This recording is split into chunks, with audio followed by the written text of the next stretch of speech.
धार जिले के बदनावर उपचुनाव को लेकर तैयारियां तेज कर दी गई हैं। भाजपा के राष्ट्रीय महासचिव कैलाश विजयवर्गीय यहां शनिवार को ग्राम तिलगारा में बदनावर ग्रामीण के मुल्तान मंडल के बूथ सम्मेलन में बतौर अतिथि शामिल हुए। प्रारंभ में स्वागत भाषण भाजपा जिलाध्यक्ष राजीव यादव ने दिया। बूथ सम्मेलन को संबोधित करते हुए राष्ट्रीय महासचिव श्री विजयवर्गीय ने कहा कि जिस प्रकार देश की सीमा पर देश की रक्षा करने के लिए जवान खड़ा है, उसी प्रकार भारतीय जनता पार्टी में पोलिंग बूथ के कार्यकर्ता पार्टी के सैनिक की तरह काम करते हैं। पोलिंग बूथ के कार्यकर्ताओं की भूमिका देश को तोड़ने वालों के रोकने की है। जिस प्रकार देश की सीमा पर खड़ा सैनिक अगर हट जाए तो हम शांति से नहीं रह सकते, इसी तरह यदि बूथ के कार्यकर्ता पोलिंग से हट जाएं तो देश विरोधी लोग सक्रिय हो जाएंगे। पोलिंग बूथ को कैसे जीतना है, इस पर हमें कार्य करना है। इसकी व्यूह रचना वहीं का कार्यकर्ता तैयार करेगा। उन्होंने कहा कि भाजपा कार्यकर्ता के लिए देश पहले है। आज बंगाल में हमारे कार्यकर्ताओं की जान ली गई है।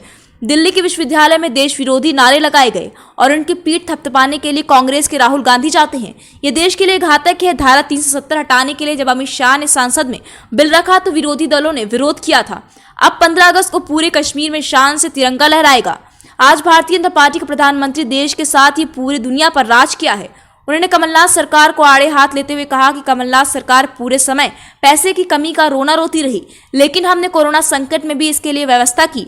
हमारी सरकार ने कोरोना काल में भी हमने गरीबों मजदूरों के खाते में पैसे डाले, हितग्राहियों के खाते में सामाजिक सुरक्षा के पैसे डाले, हर एक व्यक्ति को भोजन मिले, इसके लिए मुफ्त अनाज की योजना तो चल ही रही थी। हमने सस्ते अनाज के लिए 37 लाख पात्रता पर्चियां और बांटी। उन्होंने कहा कि कुल मिलाकर देखें तो अब तक हमारी सरकार अलग अलग योजनाओं के अंतर्गत 61,000 करोड़ रुपए लोगों के खाते में डाल चुकी है। कमलनाथ ने किसानों को कर्ज माफ के नाम पर झूठ बोला। भाजपा के 15 साल को हमने देखा है। कांग्रेस के राज में 18% ब्याज लगता था, अब 0% ब्याज पर शिवराज सरकार ने काम किया तथा गेहूं पर बोनस दिया। कमलनाथ ने नौजवानों को भत्ता देने के नाम पर भी धोखा दिया। जनता जनार्दन भगवान होती है, आपकी सेवा करना चारों धाम के समान है। श्री विजयवर्गीय ने कहा कि कांग्रेस को आईने में चेहरा देखना चाहिए। चेहरा देखोगे तो आईना शर्मा जाएगा। अपने इस दौरान कार्यकर्ताओं से कहा कि ये संकल्प लें कि उनकी पोलिंग जीतेगा और एक बार फिर प्रदेश में शिवराज सरकार बहुमत के साथ स्थापित होगी। उद्योग मंत्री राजवर्धन सिंह दत्तीगांव ने कहा कि कांग्रेस के राज में आम जनता परेशान थी। शिवराज सिंह चौहान की सारी योजनाओं को बंद कर दिया था। 2000 तक का निवेश तिलगारा क्षेत्र में होगा, जिससे विकास के द्वारा खुलेंगे और बेरोजगार दूरी होगा। पश्चिम क्षेत्र में उद्योग लगने से किसानों की भी सुविधा मिलेगी।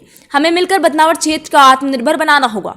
कांग्रेस ने महिला समूह का कर्ज माफ करने का वचन दिया था, किंतु महिलाओं का समूह माफ नहीं हुआ। कर्ज माफी के नाम पर भी कांग्रेस ने किसानों को ठगा था।